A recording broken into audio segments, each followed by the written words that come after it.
ನೋಡಿ ನಿಮಗೆ ಈಗ ನಿಮ್ಮ ಮನೇಲಿ ದನ ಇಲ್ಲ ಕರು ಹಸು ಇರುತ್ತೆ ಅಂದ್ಕೊಳ್ಳಿ, ನಿಮಗೆ ಅದಕ್ಕೆ ಇದು ಬೀದಿ ಮಾತ್ರೆ ಎಲ್ಲ ತಿನ್ಸಕ್ಕೆ ಹೋಗ್ತೀರಾ. ಆದರೆ ಏನು ಮಾಡುತ್ತೆ, ಅದು ತಿನ್ನಲ್ಲ. ಅದಕ್ಕೆ ಮಾತ್ರೆ ತಿನ್ಸೋಕ್ಕೆ ನಿಮ್ಗೊಂದು ಈಸಿ ಮೆಥಡ್ ಹೇಳ್ಕೊಡ್ಲಾ? ಅದೇನಿಲ್ಲ, ವೆರಿ ಈಸಿ. ನೋಡಿ ಈ ಥರ ಚಪಾತಿ ಇರುತ್ತಲ್ಲ, ಚಪಾತಿಗೆ ಬರೀ ಮಾತ್ರೆನ ಮುರಿದಾಕೊಟ್ರೆ ಅದಕ್ಕೆ ಗೊತ್ತೇ ಆಗಲ್ಲ, ಅದು ತಿನ್ನತ್ತೆ. ಮತ್ತು ಈಗ ಜಾಸ್ತಿ ಸಿಹಿ ಎಲ್ಲ ಕೊಡ್ತೀವಲ್ಲ, ಹಂಗೆ ಈಗ ಹಲಸಿನ ಹಣ್ಣು ಸೀಸನ್ ಬೇರೆ, ಹಲಸಿನ ಹಣ್ಣೆಲ್ಲ ಜಾಸ್ತಿ ಕೊಡ್ತೀವಿ. ಅದಕ್ಕೆ ಅದೆಲ್ಲ ತಿಂದಿದ್ದೆಲ್ಲ ಜೀರ್ಣ ಆಗಿ ಅದು ಹಂಗೆ ಸಗಣಿ ಹಾಕ್ದಾಗ ಆಚೆ ಬರಲಿ ಅಂತ ನೀವು ಈಗ ನೋಡ್ಬೋದು ಹುಳಿ ಔಷಧಿ ಕೊಡ್ತೀರಾ. ಈಗ ನೋಡಿ ಬರೀ ಹಿಂಗೆ ಇಟ್ಟು ಹಿಂಗೆ ರೋಲ್ ಮಾಡೋದಷ್ಟೇ, ಅದಕ್ಕೆ ಗೊತ್ತೇ ಆಗಲ್ಲ. ನೋಡಿ ಇಷ್ಟೇ.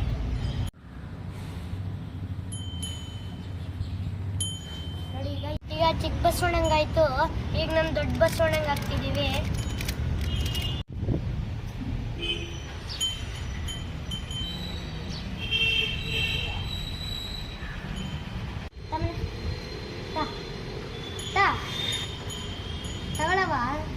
ಚಪಾತಿ ಈಗ ನಮ್ಮ ದೊಡ್ಡ ಬಸವಣ್ಣಂಗೆ ಗೊತ್ತಾಗತ್ತೆ, ಅವನಿಗೆ ಕೊಟ್ಟ ತಕ್ಷಣ ಗೊತ್ತಾಗತ್ತೆ, ಓ ನನಗೂ ಮಾತ್ರ ನುಂಗಿಸ್ತಾರೆ ಅಂತ. ಅದಕ್ಕೆ ಈಗ ನೋಡಿ ಎಷ್ಟು ಹಠ ಮಾಡ್ತಿದ್ದೆ.